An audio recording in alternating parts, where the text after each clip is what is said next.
Good morning. Almost good afternoon. I know this is the last session right before lunch, so they told us to go ahead and take our time, go slow. Nobody minds eating around 2 o'clock. We'll really get into stuff now. We're going to keep it moving quickly. We only have a little less than half an hour to try to talk about some very big concepts. But my name's James Weinberg. I am the CEO of a national nonprofit organization called FuseCorps, as Gordon was mentioning, and Jeremy helped us to tee up. This is an organization that partners with cities all around the country. We engage in discussions with city leadership, mayors, city managers, or department managers about some of the most pressing issues facing their communities. What was in the last State of the City address? What's going to be in the next State of the City address? What are some of the key priority legacy projects? What are the things that are really pulling at the social fabric? And then we'll carve out a year-long fellowship. We'll do a national executive search to try to find some of the best talent in the country. Right now we have over 1,000 people every year, most of whom are 20 years into a private sector career interested in this program. And the fellows serve full-time for a year. These folks are not on sabbatical. They may have been a VP at Goldman Sachs or a director at McKinsey or Deloitte. They don't want to do that anymore. They've spent the last 10 years asking themselves, what more can I do? How can I have a bigger impact?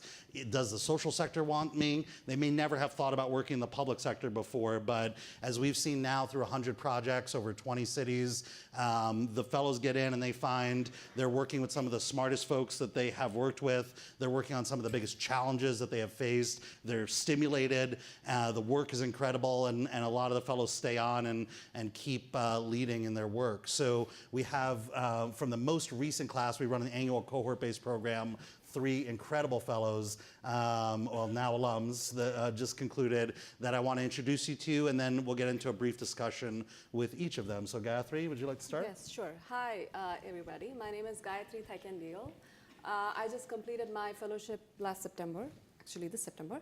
My fellowship was with the City of San Francisco. I work with the Ethics Commission. Before that, my background is in technology. I had over a decade of experience in the private sector. I had a strong desire to do something a little bit more fulfilling and meaningful, which is why I took up this opportunity. The focus of my project was to use technology to help improve compliance with ethics-related laws. It's one of the core missions of the agency, the Ethics Commission, to help keep the government transparent and accountable. So that was the mission of my project. Good afternoon. My name is Michael Lim. I'm with the City of Los Angeles Department of Transportation. My project is in regards to automated vehicles, autonomous vehicles. So my background is primarily with the technology sector. Was an entrepreneur, a CEO of a small company. Before that, I was an investment banker with Lazard Freya and a couple other investment banks. Prior to that, I worked for the United Nations on transportation infrastructure projects. So I joined the FuseCorps Fellowship, having spent a number of years in the finance sector and the entrepreneurial sector, because I wanted to do something meaningful for my city. I grew up in the city of Los Angeles, and especially within the context of automation that's happening today, and understanding the opportunity set, but also the magnitude of the risk that's associated with automation.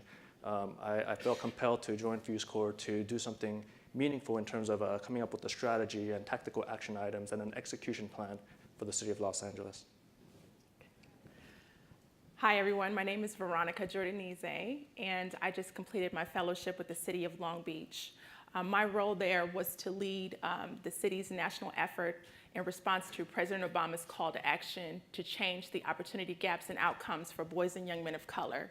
And the specific project was My Brother's Keeper.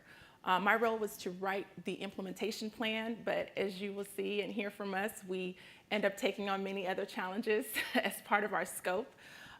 My background, I spent about a decade at PricewaterhouseCoopers. Part of my time split there over the decade was to serve healthcare advisory companies in the pharma, provider, and payer space. And then I went in-house into business development. Prior to joining, before I joined Fuse, I went to a smaller healthcare advisory service company, working primarily with school districts in Southern California, bringing them out of shiesty broker plans into much larger sustainable pools. And the reason I came to Fuse is that I've been committed long before PwC, long before that I would live a purpose-driven life. And so the opportunity that Fuse gave me allowed me to bring one of the worst tragedies I've faced in my life into the role. And so I'm grateful and blessed to have that opportunity. Thank you. And, you know, part of the underlying philosophy of our organization is that a certain type of entrepreneurial, innovative talent inserted in the right place at the right time, on the right projects, under the right circumstances, can be absolutely transformational for a city, for a community, for local government. And finding those opportunities is hard, but setting up these fellows for success, or any program that's bringing talent from outside the traditional channels into local government, faces a significant barrier, a cultural barrier, where folks really need to understand how to leverage everything that they've learned and experienced to date and bring it to bear in their placements. And that's been very challenging for every fellow we've ever taken on, no matter where they came from, no matter what their background is. When they smack into that culture that is so pervasive in governments throughout the country, they have to learn to adapt new skills to be successful. So I wanted to start, maybe Veronica, by asking you to talk a little bit about what were the skills that made you adapt and be successful in this new environment.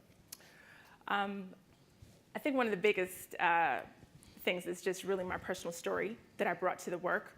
I know many of you are like, what is this woman of color doing leading this effort for boys and young men of color, which literally I was asked that on the first week when I started my fellowship at the City of Long Beach.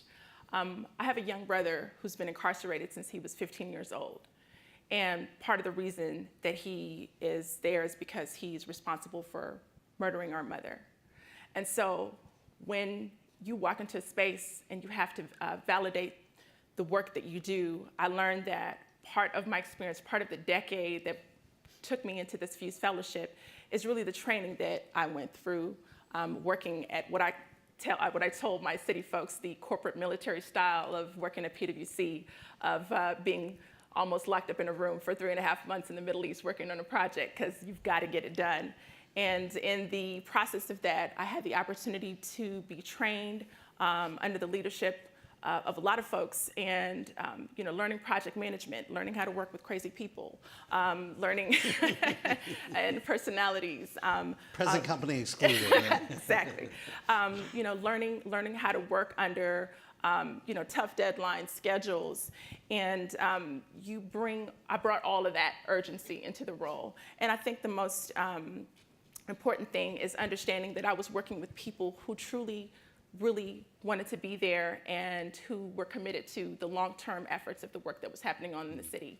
And I'm just really grateful for the opportunity, and grateful to bring everything from PwC to Jay Glenn and Company to the things that I learned growing up as a daughter in my home to the role.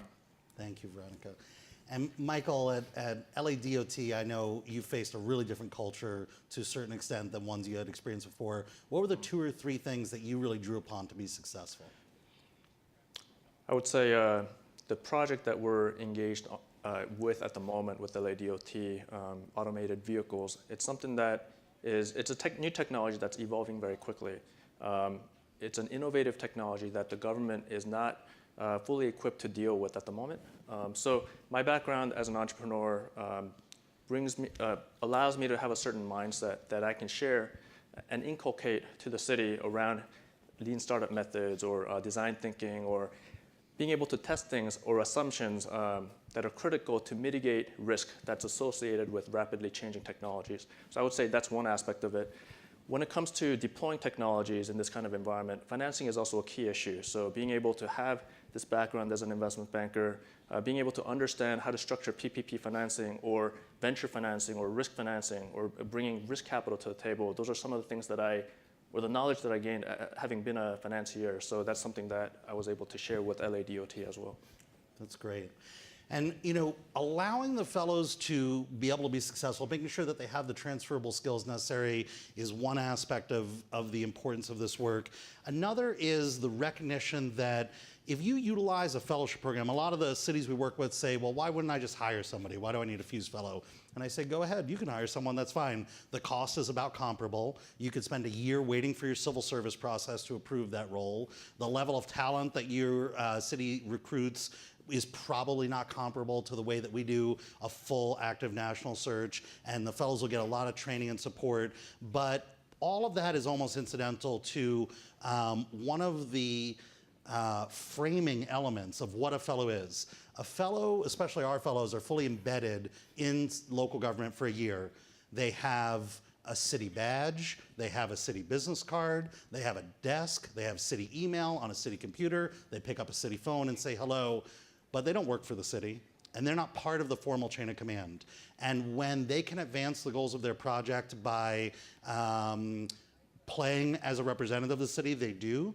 And when they can innovate and go out and have conversations that if they were city employees, their boss might say, stay in your lane. That's not your job to go out there and talk to all those other people. And the silos that get built up between departments in the same city, between layers of government, city, county, state, federal, between especially the sectors, the private sector, the social sector, and the public sector, and most troublingly, the community, the people who are the recipients of the services that so many of us are working so hard to deliver, are so frequently disconnected and cut out of the policymaking and decision-making processes. And fellows have a unique opportunity to go outside the traditional roles of somebody who's an employee of government and have those conversations and forge those relationships. So I'd love, Gayatri, to start with you and talk a little bit about the key strategies that you use to engage different stakeholders in your project. Yeah, sure.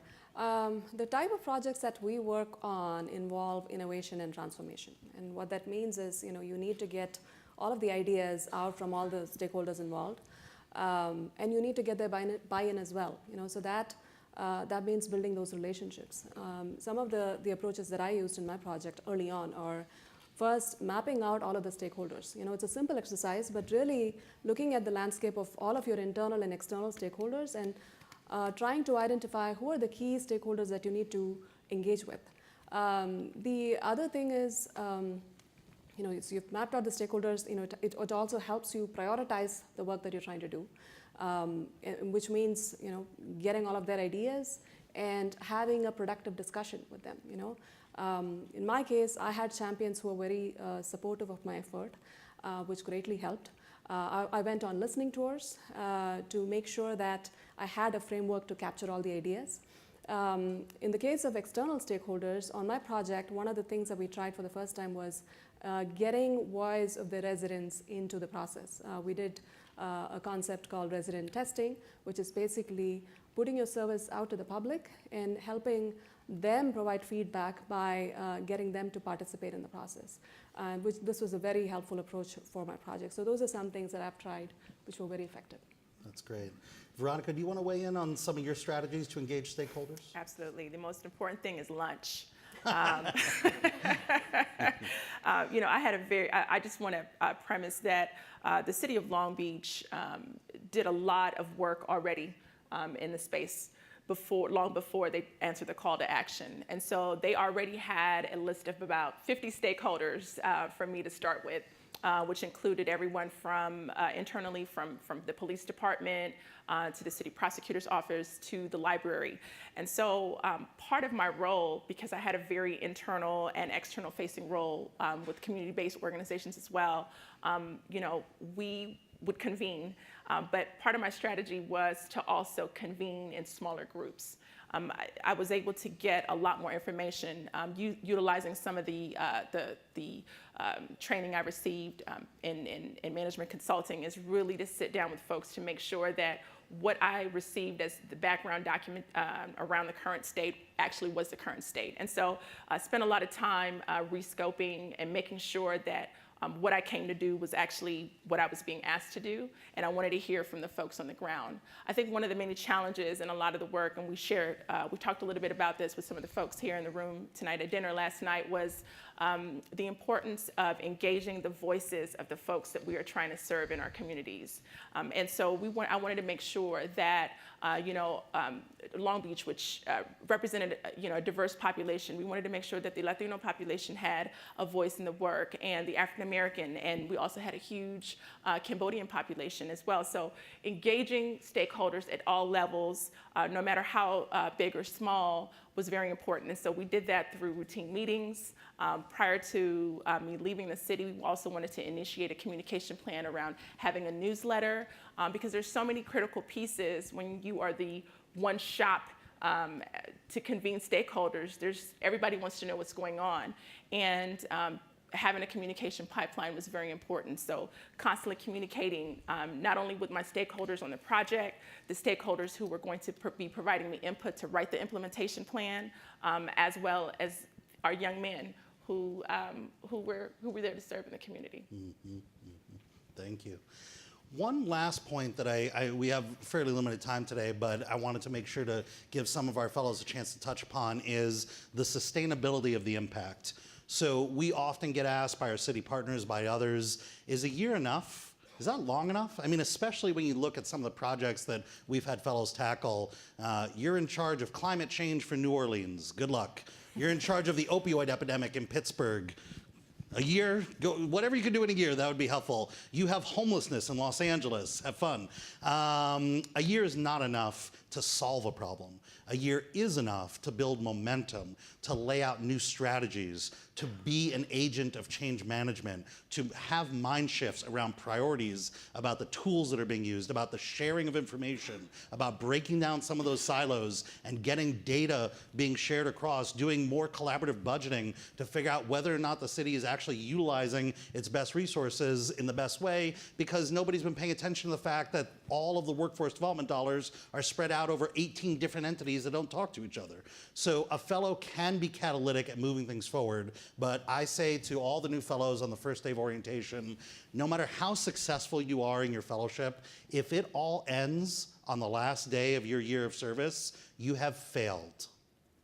That was a failed fellowship. We're not in the business of writing a report that goes on somebody's desk. We're not in the business of getting people excited and then letting them down. We're in the transformative change business. And I want to be able to go back to your host agency and your community 2 years from now, 5 years from now, 6 years from now. It may have woven itself into all sorts of different ways that are almost unrecognizable, but I want to be able to say we had a lasting change because the fellow worked in that community. And so when we think about the sustainability of the impact, both in the soft side and on the hard side of change, I'd love to start off with Michael and have you talk a little bit about the strategies that you employed to be an agent of change for sustainable impact. Yeah, well, number one, I'm going to stick around a little bit longer. Yeah. I've signed up as an executive advisor with the City of Los Angeles. So the strategy that I've put together, I'll be actually executing on it in the coming months as well. So that's one.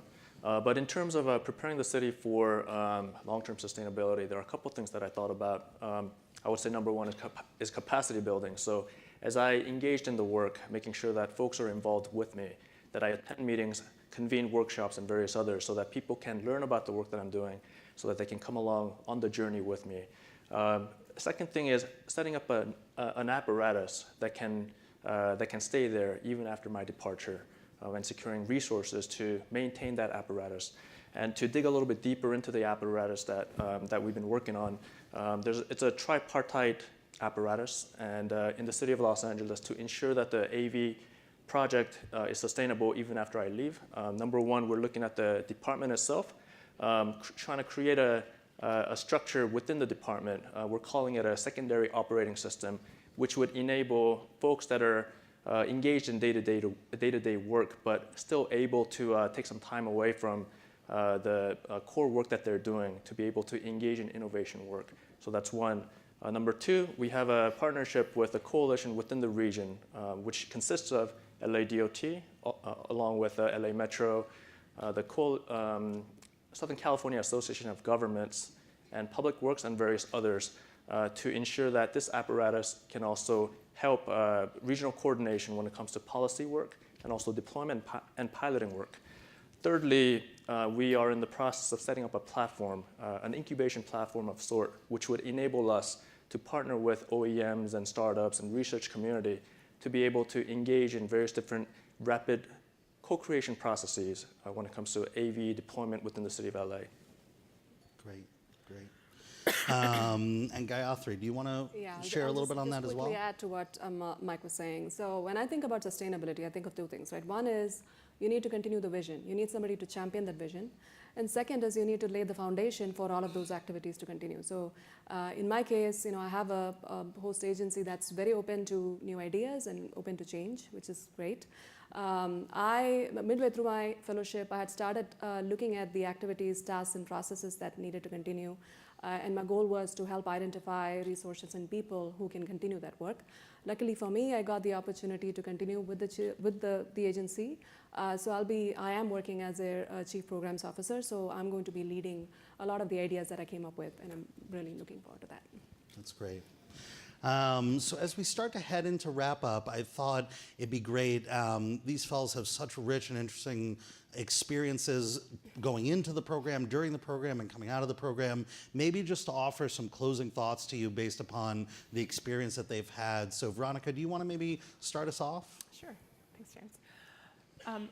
I think one of the most important things that I walked away with, both from a personal and professional standpoint, working again in a very short time frame with the city, and also taking my background working with larger companies, is that specifically in the scope of My Brother's Keeper, which is set up around 6 key milestones, from having youth enter school ready to learn, all the way to providing them second chances if they are caught up in a judicial system, is one thing I want to actually put back on you as part of my final thoughts is, there are a lot of organizations who champion and who have very altruistic values that they partly go to market with.